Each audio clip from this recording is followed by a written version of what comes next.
Hey everybody. So for the second part of this learning module, I want to talk to you a bit about Spencer's Fairy Queen. Like few of other things that we've read so far this semester, the Fairy Queen is not a finished work, right? Spencer died before he finished it. He had initially planned 12 books of the Fairy Queen. And now 12 is the magic number because 12 was the amount of books that Virgil's Aeneid was, right? And these are quite long books, and you're not reading anywhere near close to half of what is in this, right? But Spencer is blending, excuse me, Spencer is blending a number of different genres, and he's also blending poetic styles, right? So Spencer is blending pastoral, right? Sort of poems about shepherd life and country life and things like that, right? He's blending romance, these sort of wandering narratives, usually about knights and people, warriors, knights, people involved in chivalry and stuff like that, right? He's also blending into this the epic, right? The epic narrative as seen in Iliad and the Odyssey and also in the Aeneid. He's mostly influenced by the Aeneid, but as you'll notice probably from reading The Bower of Bliss, he does take a lot of his influences from the Odyssey, right, specifically. Now, a couple of other things he's blending are aspects of British culture through history, right? The time when this is set is Arthurian England, right? So this is sort of like post Roman occupation, pre William the Conqueror, right? So it's this sort of in between stage in British history and British culture that we saw in Beowulf, right? But instead of the code of the warrior and honor is very much prevalent, but chivalry, right? The code of chivalry is a key aspect of this culture as he depicts it, right? And it's also not England proper; it is fairyland, right? Which is a representation, almost like an ideal representation of England from antiquity, right? Um, at the time when, as Spencer imagines it, chivalric honor values are predominant, right? But there are very Christian themes, right? The text is very much apocalyptic in that it is looking forward to the second coming of Christ, right? To the time when Christ will, basically unite officially with his true church, right? It is very much Protestant in that there are a lot of critiques of Catholics, right? Chaucer critiques Catholics and Catholic figures, but he was Catholic. Spencer was not a Catholic. Spencer was a Protestant, and Spencer criticizes the Catholic Church as being dishonest, as being almost anti-Christian in a way, right? And characters like Duessa, like Error, right, are sort of representations of false religion and false church of the Catholic Church, right? But we also have the fact that the heroes embody Aristotelian values, right? Some of them do. For example, justice, temperance, sort of like the middle point between extremes are, the Aristotelian values and from Aristotle's Nicomachean Ethics are very much present in the moral values of the text, right?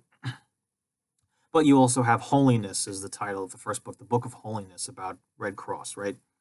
And Red Cross is sort of like in a sense, he's interpreted as a Christ figure. He's interpreted as a worshiper, right? A Christian worshiper who was led off course by the false Duessa and eventually united with Una, with true religion at the end, right?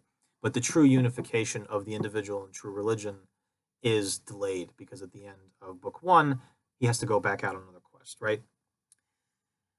And there's a lot of wandering, right, which is sort of owing to the romance influence of it, right? The romance narratives, not sort of like When Harry Met Sally, but romance narratives on the continent are very much so about wandering, right, and looking for your endpoint, right, which maybe you don't come to. But in Spencer, there is a lot of wandering. The narrative does take a lot of diversions. There's a lot of subplots. The characters who are the main focus often get led off course from their original focus, but they always come back eventually, right?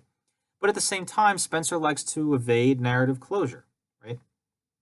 For example, in Book 6, which you're not going to read, but in Book 6, the Knight of Courtesy, Calidore, goes looking for the blatant beast, who is the representation of lies and slander. He captures the beast, but the beast gets away, and that's how the text officially ends. Even though we think that there would have been more had Spencer lived.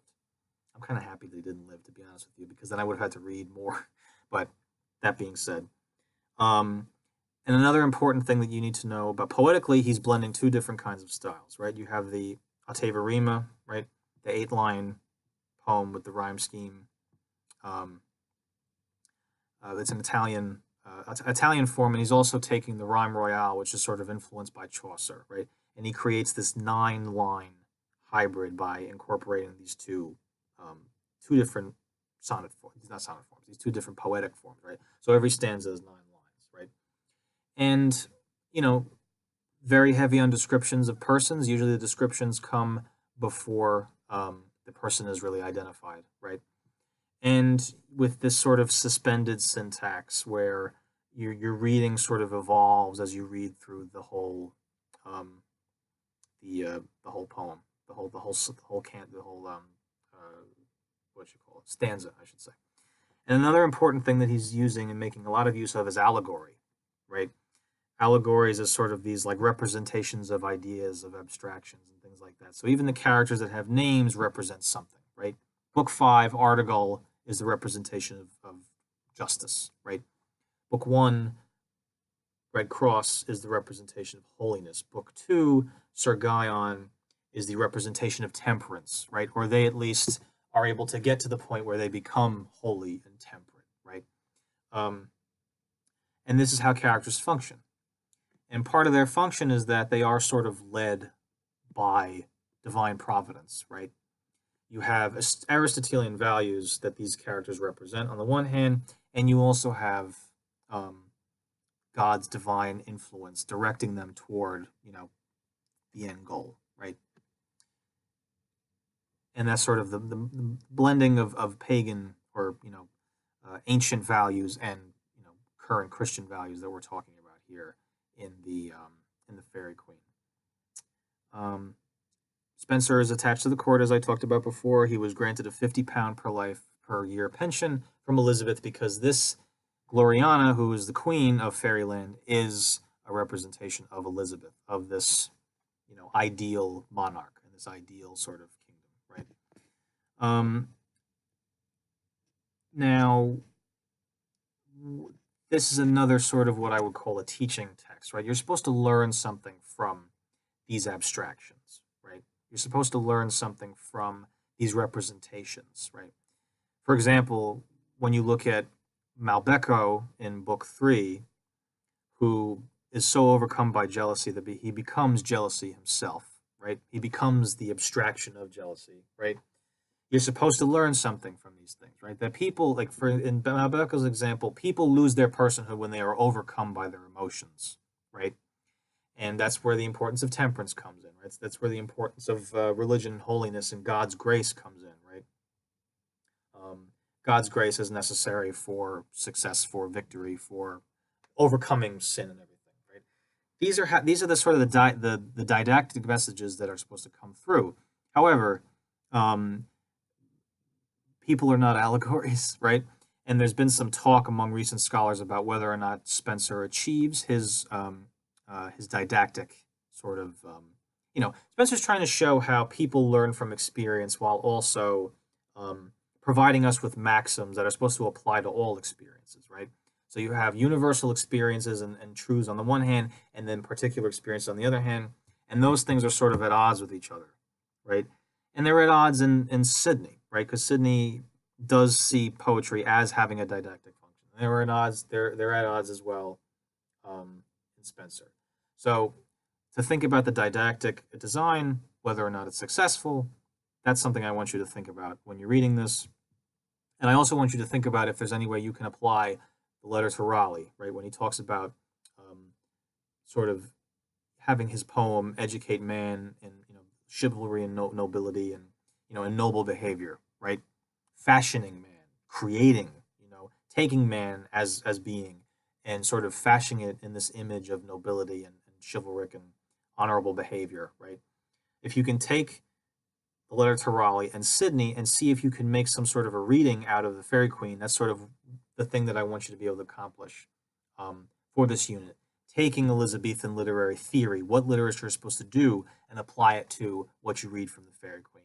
And however you want to do that is up to you, but it's something that I want you to think about moving forward. Okay? Thank you for listening, and if you have any questions, please let me know.